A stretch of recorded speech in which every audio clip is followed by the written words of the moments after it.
सर्वप्रथम सर्व स्वामी भक्तांचे पुन्हा एकदा खूप खूप मनापासून स्वागत आहे. स्वामी भक्तांनो, आजचा अनुभव आहे स्नेहलता ताईंचा. या ताई पुणे येथील रहिवासी आहे. चला तर मग या सुंदर अशा अनुभवाला ताईंच्या शब्दामध्ये सुरुवात करूया. तत्पूर्वी तुम्ही जर चॅनलवर नवीन असाल तर सबस्क्राईब करा आणि तुम्हाला देखील असेच महाराजांचे अनुभव असतील तर आपल्या व्हॉट्सअप ग्रुपला जॉईन होऊन तुम्ही मला तुमचा आलेला अनुभव शेअर करू शकता. त्याची लिंक डिस्क्रिप्शन बॉक्समध्ये दिलेली आहे. ताई म्हणतात, सर्वप्रथम सर्वांना श्री स्वामी समर्थ. जिथे स्वामी पाय तिथे न्यून काय, स्वयं भक्त प्रारब्ध घडवी हिमाय. अज्ञे विना काळ नाणे त्याला, परलोकी हिना भीती तयाला. स्वामी भक्तांनो, या वाक्याची प्रचिती देणारा आजचा मला आलेला अनुभव मी तुमच्यासोबत शेअर करत आहे. सर्वप्रथम महाराजांच्या चरणी कोटी कोटी प्रणाम. स्वामी भक्तांनो, आज मी तुम्हाला जे काही सांगणार आहे त्यातील एक एक शब्द हा खरा आहे. आपल्याला कधी कधी वाटतं की महाराजांना आपल्या पण जीवनामध्ये खूप सारे चमत्कार करावे, आपल्यालाही खूप सारी प्रचिती द्यावी, अनुभव द्यावे, इतरांचे अनुभव बघितल्यानंतर महाराजांनी आपल्याला दर्शन द्यावे असं खूप वाटतं. मलाही तुमच्यासारखं वाटत होतं, पण महाराजांनी मला तुम्हाला खरं सांगते कधीच दर्शन दिलं नाही किंवा कधीच कुठली प्रचितीही दिली नाही, कुठेच कधी पावलं उमटले नाही, कधीच महाराजांचं कुठलंच मला काहीच प्रचिती आली नाही. पण मी तुम्हाला सांगू इच्छिते की महाराजांनी मला काय दिलं. आज मी जे काही आहे ते सर्व काही महाराजांमुळेच आहे. स्वामी भक्तांनो, सर्वप्रथम सांगायला फार आनंद वाटेल की मी महाराजांच्या सेवेमध्ये कशी आली. मी लहानपणापासूनच महाराजांची भक्त. आमच्या घरामध्ये माझी आई महाराजांची खूप निस्सीम भक्त होती. त्यामुळे लहानपणापासूनच महाराजांची मला ओढ लागलेली होती. माझे श्रद्धास्थान हे महाराजच होते. माझे लग्न झाले. लग्न झाल्यानंतर स्वामी भक्तांनो, मग माझे दिवस हळूहळू बदलत गेले. कारण माझी जी परिस्थिती होती घरची ती काही बेताचीच होती. फार काही मोठी संपत्ती वगैरे आमच्या घरी नव्हते, पण आम्ही खाऊन पिऊन सुखी होतो. म्हणजे मिडल क्लास फॅमिली माझी होती असं म्हणायला देखील हरकत नाही.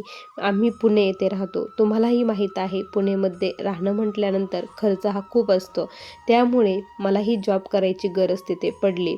मला मुलगा झाला. मुलगा झाल्यानंतर मग मी जॉब सोडून दिला. मिस्टर म्हटले की तू आता जॉब करू नको, घरचंच व्यवस्थित बघ, मुलाकडे लक्ष दे. आणि माझ्या घरामध्ये महाराजांचा एक छोटासा फोटो जो की माझ्या आईने मला दिलेला होता, तो फोटो आज देखील माझ्याकडे आहे. त्या फोटोचीच मी पूजा करायची. माझ्याकडून फार काही सेवा होत नसायची, पण महाराजांचं नामस्मरण करणे, तारक मंत्र म्हणणे आणि जे काही स्वामीचरित्राचे 3 अध्याय आहे एवढी सेवा मात्र मी न चुकता रोज करत असायची. मला जर कधी कधी महाराजांना मी नैवेद्य दाखवला नाही तर मनामध्ये यायचं की माझे स्वामी आज उपवाशीच आहे. रोज सकाळ संध्याकाळ दिवा लावताना एकच महाराजांकडे मागायचे. मी महाराजांकडे कधीच पैसा, धन, दौलत किंवा कुठलीच इच्छा कधीच मागितली नाही. महाराजांकडे एकच मागायचे की स्वामी, तुमची कृपा अशीच या पामरावरती राहू द्या. सुखात ठेवा नाहीतर दुःखात ठेवा. सुखी जर ठेवलं तर तुमचे आभार मानायला मला कधीही विसरायला लावू नका आणि दुःखात असेल तर माझी साथ कधीच सोडू नका. माझ्या पाठीशी सदैव खंबीरपणे उभे राहा एका वडिलांप्रमाणे. एवढंच मी महाराजांना मागत असायची. खूप आनंदात सुखात सर्व काही चालू होतं. एक दिवस काय झालं स्वामी भक्तांनो, माझा मुलगा स्कूलमध्ये गेला, मिस्टरही त्यांच्या जॉबवरती गेले आणि मी घरात एकटीच होती. त्या दिवशी अचानकपणे 11 वाजले असतील, माझ्या मिस्टरांचा कॉल आला. यावेळेस कधीच कॉल येत नाही आणि आज कसा कॉल आला म्हणून थोडीशी मी घाबरले आणि मी कॉल उचलला तर समोरून मिस्टर बोलत नव्हते तर दुसरी व्यक्ती बोलत होती. ते म्हणत होते, वहिनी तुम्ही ताबडतोब हॉस्पिटलमध्ये या. काय झालं काहीच मला कळत नव्हतं. मी त्यांना विचारण्याचा खूप प्रयत्न केला की काय झालं. ते एवढंच सांगायचे, तुम्ही फक्त हॉस्पिटलमध्ये या, इथं आल्यानंतर मी तुम्हाला सर्व काही सांगतो. त्यावेळेस माझा काळजाचा ठोका चुकला. नेमकी काय झालं? मिस्टरांच्या फोनवरून फोन आला. नेमकी मिस्टरांनाच काहीतरी झालं म्हणून मी खूप घाबरली होते. महाराजांचा धावा सुरू.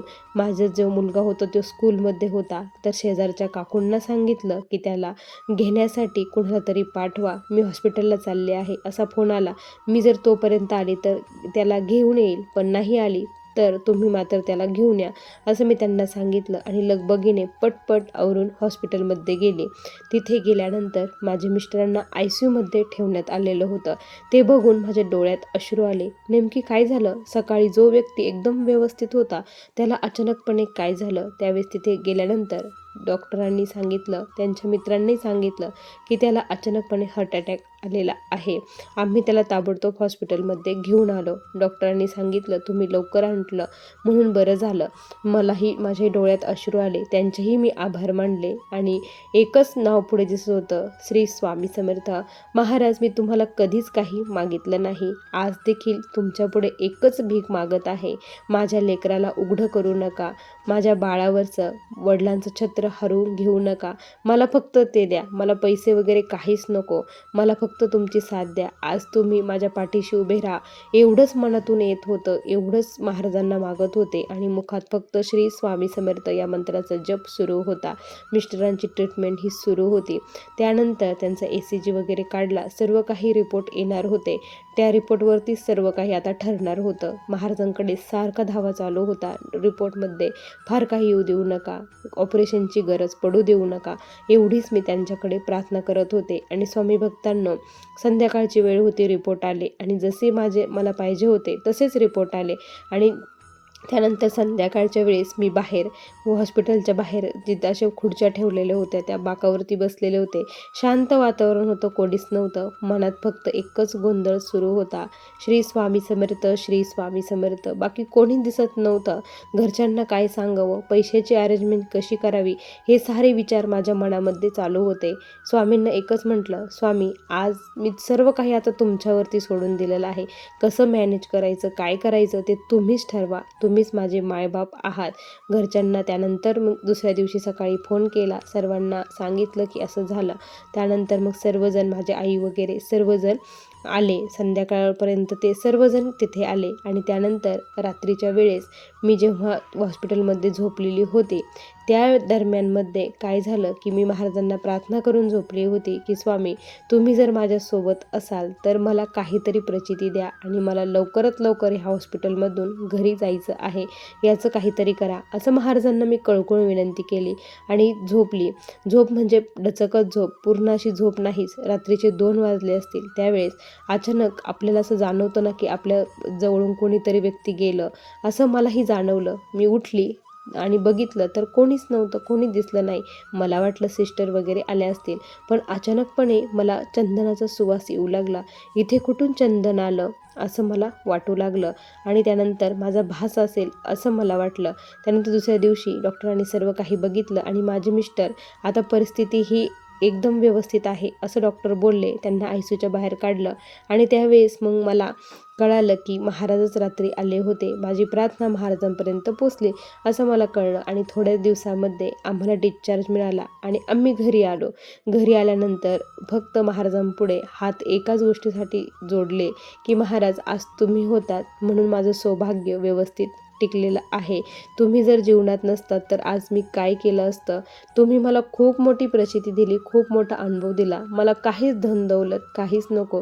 जी माझी खरी दौलत आहे ती आज तुम्ही माझ्यापाशी दिली. मी यानंतर तुमच्याकडे खरंच काहीच मागणार नाही. तुमचा कृपा आशीर्वाद असाच या पामरावरती राहू द्या, असं त्यांच्याकडे कळकळून विनंती केली. त्यानंतर मग दुसऱ्या दिवशी सकाळी देवपूजेसाठी, आता बरेच दिवस झाले देवपूजा केलेली नव्हती, त्यामुळे देवपूजेसाठी मग मी बसली आणि महाराजांपुढे फुलं ठेवलेले होते, ते पूर्णपणे सुकून गेलेले होते. महाराजांचा फोटो उचलला आणि त्याखाली मला एक चिठ्ठी दिसली. ती चिठ्ठी कशाची आहे मला वाटलं कोणी ठेवली काय, मीही गोंधळून गेले. चिठ्ठी उघडून बघितली. त्यामध्ये लिहिलं होतं, स्वामी आजोबा, बाबांना लवकर बरे करा. ते बघून डोळ्यातून अश्रूच थांबेना की माझा मुलगा देखील महाराजांची आळवणी करत होता. प्रत्येकजण महाराजांकडे साकडं घालत होता आणि त्यांच्या वडिलांची त्यामुळे प्रकृती व्यवस्थित झाली. आणि महाराजांना म्हटलं की तुम्ही माझं नाही तर ह्या बोबड्या बाळाचं, तुमच्या लेकराचं मागणं ऐकलं आणि माझ्या मिस्टरांना व्यवस्थित तुम्ही सुखरूपपणे घरी घेऊन आलात. आणि त्यानंतर स्वामी भक्तांनो, माझ्या मिस्टरांचा यावरती कधीच विश्वास नव्हता. मी त्यांना खूप वेळेस म्हणायचे की महाराज आपल्यासोबत आहे, माझ्यासोबत आहे, पण त्यांना असं वाटायचं की ही काहीही सांगते आणि काहीही बोलते, असं ते मला चेष्टा माझी करायचे, त्यावेळेस मला खूप वाईट वाटायचं. मी त्यांनाही म्हणायचे की महाराज एक दिवस तुम्हाला नक्की प्रचिती देतील, पण त्यांना कधीच महाराजांनी प्रचिती दिली नाही. यावेळेस महाराजांना म्हटलं की स्वामी, एवढ्या मोठ्या संकटातून तुम्ही त्यांना बाहेर काढलं, तुम्हीच काढलेलं आहे हे मला माहीत आहे, कारण या संकटाच्या काळात तुम्हीच माझ्या पाठीशी उभे होतात. फक्त आता एकच करा की त्यांनाही तुमच्या चरणाचा दास बनवा, त्यांनाही कळू द्या की ही सर्व काही लीला तुम्हीच केलेली आहे. अशी महाराजांना झोपायच्या वेळेस मी कळकळून विनंती केली. आणि दुसऱ्या दिवशी सकाळी जेव्हा उठले, माझं काम वगैरे मी केलं आणि त्यावेळेस जेव्हा मिस्टर उठले त्यावेळेस त्यांच्या डोळ्यामध्ये अश्रू होते. त्यांनी मला जवळ बोलावलं. मला काहीच कळेना की का बरं रडत आहे. एक माणूस रडतो म्हटल्यानंतर काहीतरी त्याला दुःख वेदना असतील. मीही खूप घाबरले. अहो म्हटलं, काय झालं, कशाचं टेन्शन आहे का? तुम्ही कशाचं टेन्शन घेऊ नका, काहीच करू नका, आपले महाराज आपल्यासोबत आहे. हे शब्द माझ्या मुखातून निघाल्यानंतर ते आणखी रडायला लागले. मला तर काहीच कळेना. मी म्हटलं, तुम्ही शांत व्हा आणि व्यवस्थित सांगा नेमकी काय झाले आहे. त्यावेळेस त्यांनी सांगायला सुरुवात केली. अगं, माझ्या स्वप्नामध्ये रात्री तुझे स्वामी आले.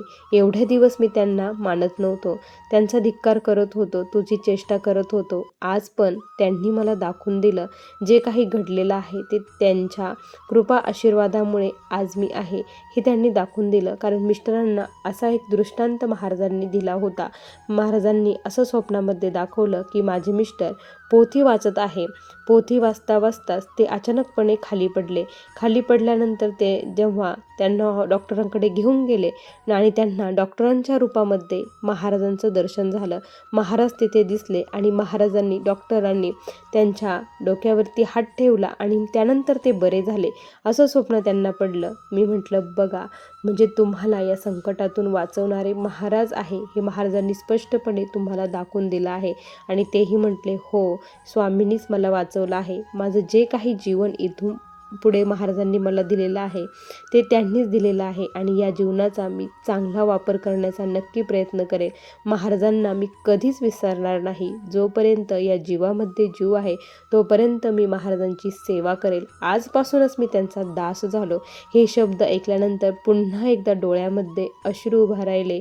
महाराज, किती आगाध लीला आहे. भक्ताने काही तुमच्याकडे मागावं अंतकरणापासून आणि ते तुम्ही खरंच द्यावं. इतकी दयाळू माझी आई आहे, इतकी दयाळू माझी माय माऊली आहे. एवढी प्रेमळ माय माऊली कुणाचीच नसेल. खरंच मी खूप स्वतःला भाग्यवान मानते की या परब्रह्माच्या छायेमध्ये मी आलेली आहे आणि महाराज माझ्याकडून त्यांच्या चरणाची सेवा करून घेतात. जशी तोडकी मोडकी जी सेवा असेल ती मानून घेतात आणि माझ्यावरती हा कृपा आशीर्वाद कायम ठेवतात. स्वामी भक्तांनो, प्रत्येक भक्ताच्या जीवनामध्ये काही ना काही दुःख, अडचणी, संकटे हे आहेतच. मलाही माहीत आहे. असा एकही माणूस नाही की तो पूर्णपणे सुखी आहे. पण ज्यावेळेस आपण महाराजांच्या सेवेत येतो, महाराज आपला हात धरतात, त्यावेळेस हे जीवन जगायला खरंच खूप काहीच अवघड वाटत नाही. सर्व काही सोपं वाटतं. कितीही मोठं संकट आलं तरी मनात एकच भाव येतो की नाही, माझे स्वामी आहे, याच्यातून ते नक्की मला बाहेर काढतील. मी घाबरणार नाही. फक्त एकच पाहिजे, आपला श्रद्धा, भाव आणि विश्वास त्यांच्यावरची दृढ असेल ना, तर अशक्य असणारी गोष्ट शक्य करण्यासाठी ते खरंच खंबीरपणे उभे राहतात. स्वामी भक्तांनो, असा मला आलेला हा स्वामींचा दिव्य अनुभव होता. श्री स्वामी समर्थ. बघा स्वामी भक्तांनो, किती सुंदर अनुभव आहे. खरंच खूप शिकायला मिळत ताई तुमच्या अनुभवातून. स्वामी भक्तांनो, तुम्हाला या ताईंचा अनुभव कसा वाटला नक्की कमेंटमध्ये कळवा. पुन्हा भेटूया अशाच सुंदर अनुभवासोबत. तोपर्यंत सर्वांना श्री स्वामी समर्थ. जय जय स्वामी समर्थ. श्री गुरुदेव दत्त.